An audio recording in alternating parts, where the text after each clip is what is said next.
Bueno, Montessori nace en Italia, en una familia de clase media, acomodada, porque el papá era militar, la mamá ama de casa, obviamente, pero desde muy chiquita siempre tuvo mucho ímpetu en salirse del molde. Ella quería estudiar ingeniería, en esa época era maestra, digamos, y vos teníamos otro tipo de aspiración. Bueno, nace en 1870 y la familia justamente se muda a Roma para que ella pueda acceder a estudios. Cuando va a Roma, empieza, su primera carrera es ingeniería y luego entra a lo que es a la cátedra de biología, hace todo, obviamente nadie la quería recibir, era una cosa totalmente fuera de contexto, de época, que una mujer quisiera estudiar. Entra, la aceptan, hace biología y después se recibe como médica, como la primera mujer médica en Italia. Mientras estaba estudiando medicina, va a la cátedra de psiquiatría, allí empieza a trabajar como adjunta y una de las cosas que tenía que ver con esta cátedra era llevarla a hacer observaciones a un manicomio. En ese manicomio y en la época, generalmente para los niños huérfanos no había lugares, o para los nenes que por ahí tenían conductas distintas, o sea, no había lugares especiales. Entonces Montessori cuando llega a este lugar lo que ve, y le llama mucho la atención, ve un grupo de niños con un grupo de adultos locos, o sea, que no estaban en sí, y bueno, cuenta la anécdota como que ella estaba el guardia y le abre la puerta y dice, son como animales estos niños, están jugando con las migas de pan en el piso. Entonces ella le llama mucho la atención, como diciendo, no tienen ningún tipo de hábito, no pueden, y ella le llama mucho la atención. Y lo que ve inmediatamente y lee ahí es que esos niños no solo estaban reproduciendo la conducta de esos adultos, sino que en el lugar donde estaban inmersos todo el tiempo, no había nada que los estimulase, nada que o sea, aparte era sucio, era dejado, y lo que estaban realmente haciendo con las migas de pan es experimentando, ni siquiera se las comían, estaban como haciendo lo que ella llama una exploración sensorial, estaban sintiendo. Entonces, ella vuelve a ir y pide a su profesor de trabajar con ese grupo de niños. Imagínense que todo el mundo le dijo que estaba totalmente loca. Entonces ella agarró, tomó este grupo de niños y empezó a observarlos, los empezó a sacar a la afuera, empezó a darle materiales, empezó a enseñarles a asearse, a ponerse bien, a sentarse. No sabían sentarse, los enseñó a sentarse en una mesa, a ponerse derechos.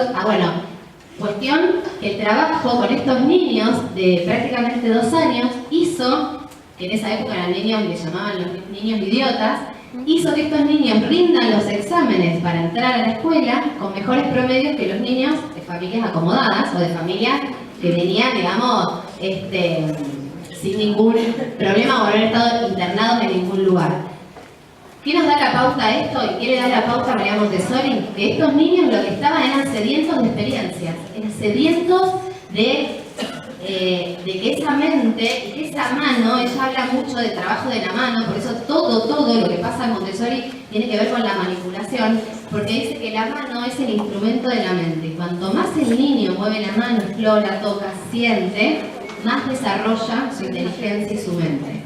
Entonces, a partir de ahí, esto se viralizó, eso en la época no se decía esa palabra, se supo de país en país, y la invitan a congresos para contar la experiencia. María Montessori viaja y la convocan para que se haga cargo de lo que se llama el Cuartier de San Lorenzo, que ahora hace poco tuve la suerte de conocer, primer casa de bambini, que es donde ella trabaja con niños que eran de la calle. Los papás salían a trabajar, no tenían con quién dejarlos, eran salvajes, entraban a las casas, rompían cosas cuando los adultos no estaban. Entonces ella se hace cargo de estos niños, pero no es que enseguida Montessori dijo, ay, voy a ver a estos niños, voy a trabajar, le voy a dar esto. Ella quiso hacer eso y lo cuenta en un libro, y que se daba cuenta de que todo lo que ella quería dar, el niño lo rechazaba, hasta que dijo, me siento a observar nuevamente, y empezó a darle lo que el niño quería recibir. Entonces empezó a ver, porque lo que veía era que el niño quería hacer lo que hacen los otros, lo que hacía el adulto, lo que hacía ella. Querían barrer, querían limpiar. ¿Por qué? Porque el niño en este proceso de adaptarse y de querer pertenecer al mundo, lo que él realmente quiere es ser parte. Y para ser parte, ve como todos nosotros somos parte. Entonces dice, yo también quiero ser parte así. ¿Por qué me sacan de esta cotidianidad? ¿Por qué me sacan de esto que parece tan interesante? Aunque no es que viviemos súper felices ahora, pero ¿por qué me sacan de esto? A mí también me atrae esto. Entonces, ahí fue cuando empezó a crear este ambiente preparado y empezó a trabajar con otras personas. Bueno, para terminar un poco, hasta el barrio de San Lorenzo, después, obviamente con Mussolini la toma, quiere que ella abra todas las escuelas de Italia y lo representa a Italia, porque había hecho ya un ruido bárbaro en todos lados, había viajado a Estados Unidos, o sea, a la conferencia, vino a Argentina también en un momento, pero ella leyó enseguida cuál era la intención de Mussolini, que era a través de sus escuelas llevar al niño hacia el lugar donde, digamos, ideológicamente y políticamente querían llevarlo. Entonces dijo que no, se tuvo que exiliar. La película cuenta de una manera muy que la que nos salva a ella de que la agarren los militares era un alumno de ella, del barrio de San Lorenzo, que había llegado a ser un carabinieri, se dice en Italia, un militar.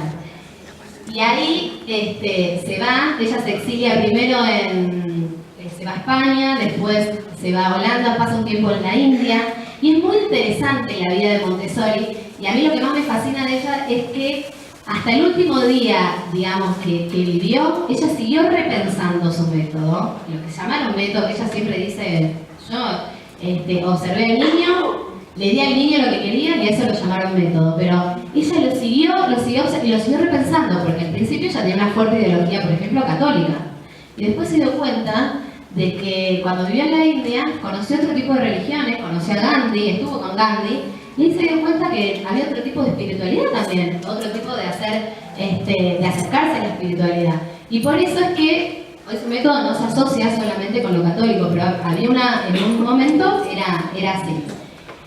Bueno, ella tiene un hijo que imagínense, queda embarazada del profesor de la cátedra de psiquiatría, y a la época ser madre soltera era un gran problema, ocurre su embarazo, esto es lo que todos, la parte que a muchos no nos cierra, de María, pero hay que contarla. Entonces ella entrega a su hijo a que lo cría en otra familia, y su hijo lo visitaba periódicamente, y su hijo se entera que ella era su madre a los, creo que 15, 16 años, una cosa así, que va y se lo lleva. Muchos conocieron al hijo, cuentan de que era como todos sabían que era su hijo, pero que nunca ella dijo ni lo presentó como su hijo, sino como su ayudante, que se llamó Mario, fue quien siguió su obra y fue la primera fundación Montessori se abrió en Estados Unidos, y fue quien después supervisó un poco todo lo de la obra, y hacemos aclaración en esto de la formación. Bueno, muere en Holanda, donde está su tumba.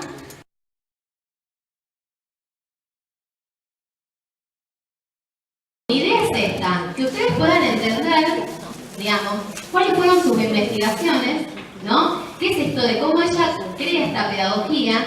Y a su vez dice, bueno, todo esto es el niño. Para mí es como una científica y venir más de lo biológico. Lo que observó más que nada es el comportamiento en sí del ser humano, ¿no? Dijo, bueno, a ver cómo se comporta un ser humano cuando llega a investigaciones de vida intraútero, o sea, piensen a la época, estas cosas casi ni se hablaban, ¿no? Y hay muchísimas investigaciones que ya nos pueden dar fe y de cómo es un tiempo muy activo de vida el ser humano dentro de la panza. Pero en esa época ella ya hablaba, le llamaban embrión. Entonces, María Montessori empezó a desarrollar y dijo, todos los seres humanos nacemos con tendencias humanas, que se repiten, digamos, ahora en este siglo y se repetían en la prehistoria. ¿Cuáles son? Que tienen esto una motivación innata desde el nacimiento. ¿A qué? A la exploración. ¿Qué hace un niño cuando puede, digamos, lo primero que hace cuando sale de la panza es esto, querer explorar, querer ver, explorar el cuerpo de la madre, querer alimentarse. abre los ojos, abre las manos, trata permanentemente y a medida que va creciendo quiere explorar. ¿Qué hacemos generalmente los adultos en la etapa más vital del niño? Explorar 1 año, 1 año y medio. No, ahí no vayas, no, todavía escucho el cuco, te va a agarrar. Entonces, en esto, ¿qué pasa? ¿Qué es esta conciencia que yo quiero que tomemos? Que realmente es mucho más fuerte para el niño ir a explorar qué pasa allá atrás que realmente ligarse al miedo. Obviamente, en algún momento se espanta y dice, entonces, ¿cuál será, pienso yo, la lectura del niño? Bueno, evidentemente explorar no está tan bueno, porque hay un cuco que me va a agarrar. Entonces, es muy importante que podamos tomar conciencia de esto, de la palabra, qué importante, y qué es, a ver, y qué querrá, y observar, y ir, seguir atrás de él, y entender, también se lo podemos explicar, ¿sabes qué? Ahora no vaya, porque ahora está oscuro, porque no puedo acompañarte. El niño entiende, pero nunca el miedo, porque hay algo más fuerte, que es una necesidad biológica. Entonces todos queremos explorar. Si mañana nos vamos de vacaciones, queremos explorar el lugar donde está, pedimos mapas, queremos orientarnos en el mundo.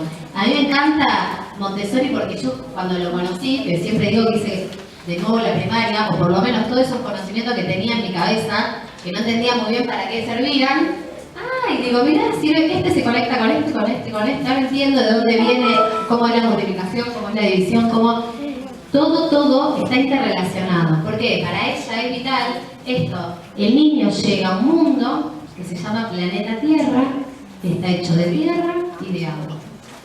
Y esto se lo decimos a los nenes apenas tienen 3 años. Vivís en el planeta Tierra, que está hecho de tierra y de agua. Vivís acá, en América del Sur, en la Argentina. Ahora, ¿qué implica esto? Que el niño ya sabe, digamos, dónde quiere estar, digamos, dónde está parado en un sistema y quiere pertenecer a este mundo, a este planeta Tierra.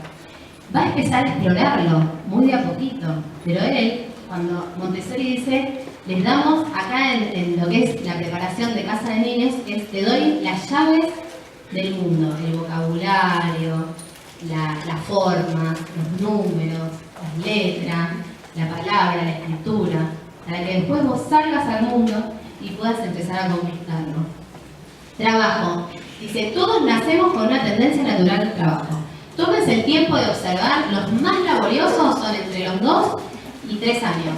Y medio, casi ya 4, hay un calo ahí más, se ponen más vagos, pero ¿vieron esto en medio de un año que vos decís, agarran el balde y lo quieren llevar? Y lo agarran, lo quieren volver a llevar, y lo llenan, y vos decís, ¡ah!